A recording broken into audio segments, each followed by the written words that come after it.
Thank you for watching Munchkin's Reading Corner. Please hit that subscribe button so you never miss another reading adventure.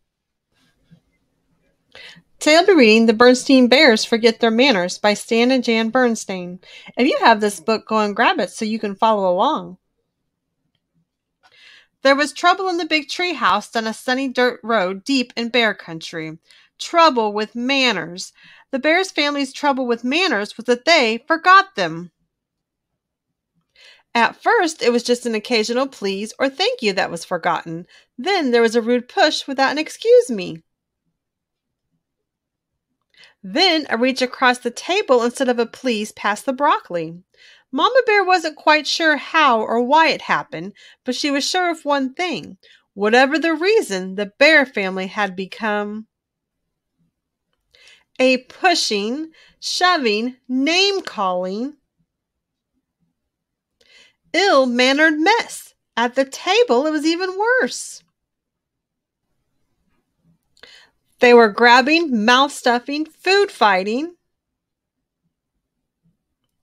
kicking under the table super mess. Of course, Mama Bear tried to correct Brother and Sister Bear's behavior. She tried coaxing, she tried complaining, she tried shouting.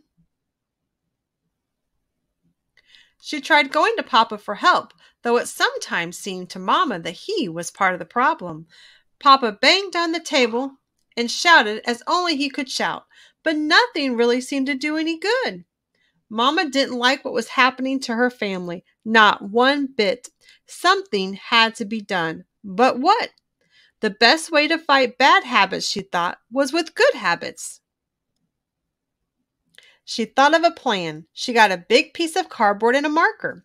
At the top, she wrote the Bear Family Politeness Plan. When the plan was finished, she called a family meeting and showed it to Papa and the Cubs. It certainly got the Bear family's attention. Mama's plan had a list of all the rude things she wanted to stop. Beside each one was a penalty, a job or chore that went with it. If you forgot a please or a thank you, you had to sweep the front steps. If you pushed or shoved, you had to beat 2 rugs. If you got caught name-calling, you had to clean the whole cellar. But Mama, spouted the Cubs, you're not being fair. It seems to me, she said, that you're the ones who aren't being fair to yourselves or anyone else. That's what manners are all about, being fair and considerate. Manners are very important. They help us get along with each other. Why, without manners... Your Mama's absolutely right, interrupted Papa.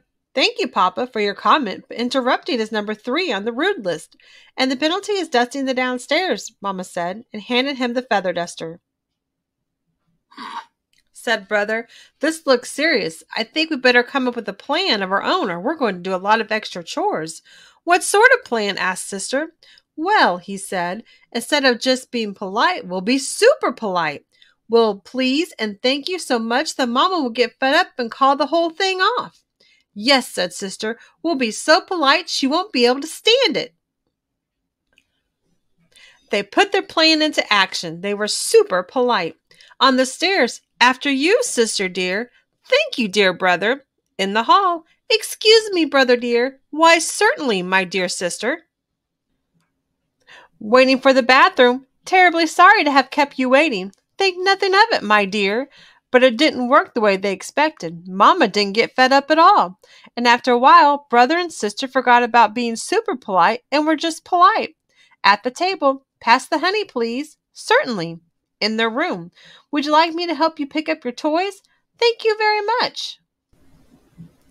In the yard. Oops, sorry, I didn't mean to bump you. That's all right, no harm done. And it turned out that Mama had been right.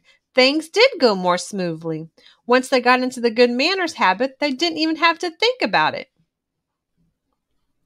But it wasn't so easy for Papa. He was the one who got fed up. It's a little harder to change habits when you're older, and he had to do quite a few extra chores for forgetting his manners.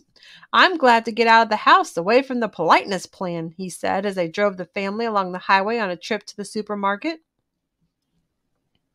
Manners and courtesy are just as important away from home, especially on the road, said Mamma, as I stopped at a stop sign to let pedestrians and other cars pass. They help us drive safely. Well, grumbled Papa, as they all went into the busy supermarket, I think you have too much of a good thing. You've got to have common sense along with manners. Why, if you let everyone go ahead of you at the checkout, you'd be there forever. And sometimes you have to interrupt. Excuse me, madam, he interrupted a shopper, but I believe you have a leaking bottle in your cart. The shopper thanked him for his help. You see, he said, driving home, there's more to life than remembering your manners. Besides, manners are all right for cubs and mama bears, but we papa bears have other things to worry about. At that moment, the car in front stopped suddenly, and Papa bumped into it. He was furious. Why, that pin-headed fiddle-brain, he snarled. Name-calling, reminded Sister. The penalty for name-calling was cleaning the whole cellar, so Papa gritted his teeth and remembered his manners. And a good thing, too, because climbing out of the other car was the biggest, angriest bear he had ever seen. But when the angry bear saw how polite Papa was, he remembered his manners too. He explained that he had stopped short because a mama duck and her ducklings had crossed in front of him. Then he and Papa Bear looked at their bumpers and saw that no harm had been done. As I was saying, said Papa as they continued on their way, it's very important for us to remember our manners at all times, and I want to thank you, Sister, for reminding me to remember mine. You're very welcome, I'm sure, said Sister Bear politely. Thank you for reading the Berenstain Bears Forget Their Manners with us today on Munchkin's Reading Corner. Please hit the thumbs up so other viewers can join our adventures. And remember, it's never too early to start reading. See you soon!